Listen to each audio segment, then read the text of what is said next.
It is important to establish an observation plan for throwing. The comparison must focus first on trunk action. Does the trunk have forward and backward movements before the thrower releases the ball? Does the trunk show block rotation, or does the trunk show differentiated trunk rotation? In figure 6.6, the pitcher has started to rotate the lower trunk toward the direction of the throw, while the upper trunk is still twisting back in preparation to throw. The next step is analyzing the arm movements of throwing. First, study the backswing, then the upper arm humerus motions, and finally the forearm motions. An unskilled thrower does not use a backswing. A more advanced preparation involves using an upward backswing, but the most desirable backswing for a throw for distance is circular and downward. The thrower pictured in figure 6.4 is using this pattern.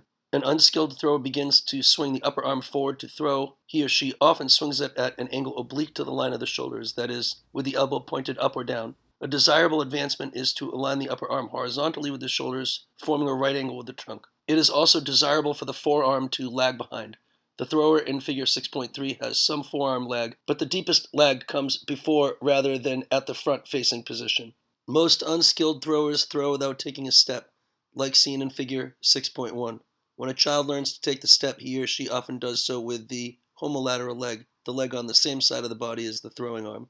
When the child acquires the advanced pattern of a contralateral step, he or she may initially take a short step, as in figure 6.2. A long step is desirable. The body component analysis of overarm throwing demonstrates that individuals do not achieve the same developmental step for all body components at the same time. For example, thrower in figure 6.2 is in step 1 of trunk, humerus, and forearm action, but in step 3 of foot action. The thrower in 6.4 is in step 3 of humerus, forearm, and foot action, but in step 2 of trunk action. Children who are of the same age may be moving at various levels of body component sequences, so they look different from one another as they advance through the developmental sequence. Throwing is a complex skill that requires the coordination of many body segments through a full range of motion and with precise timing. Williams, Haywood, and Van Sant, 1990 and 1991, used the developmental steps of Table 6.1 to categorize throwing in active older adult men and women. The investigators found their throwing movements to be only moderately advanced. Most older throwers took a short contralateral step, which is step 3 in Table 6.1. They had step 1 or 2 of humerus action and step 1 or 2 of forearm action. Almost all used blocking rotations of the trunk, such as in step 2. Those who had participated in sports with overarm movement patterns at younger ages had better throwing form. The ball velocities generated by the older adults were moderate, and men threw faster than the women. Because actions during the backswing in ballistic skills generally are related to ball velocity, Haywood, Williams, and Van Sant found that those who used circular, downward backswing threw faster than those using an upward and shorter backswing. Many older adults used backswing movement patterns that seemed different from those than children used. A possible reason for this could be reduced flexibility, loss of fast twitch muscle fiber types, or they experienced pain in doing the movement and thus reorganized that movement. A commonly held notion of skill performance in older adulthood is one of consistent decline with aging. However, Williams, Haywood, and Van Sant in 1998 found that throwing movements were relatively consistent over the years. Williams and colleagues also observed small changes over the years that did not necessarily result in a change in developmental step. These small changes included decreased range of motion and slower movement speeds. It might be possible to reverse some of these small changes with training.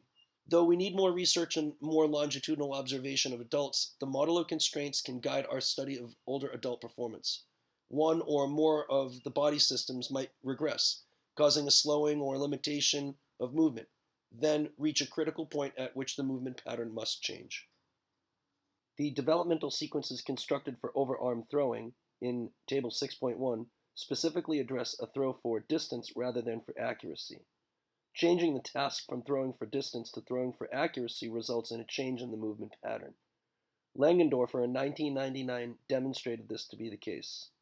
He had young adults and 9 to 10-year-olds throw for distance and accuracy. Langendorfer found that under true accuracy conditions, throwers use movement patterns that are different from those for distance conditions. Williams, Haywood, and Van Sant in 1993 and 1996 replicated Langendorfer's study with older adults.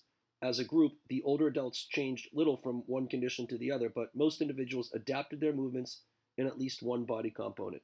What this research demonstrates is that different movement patterns arise for different task constraints, even for the same person in the same environment.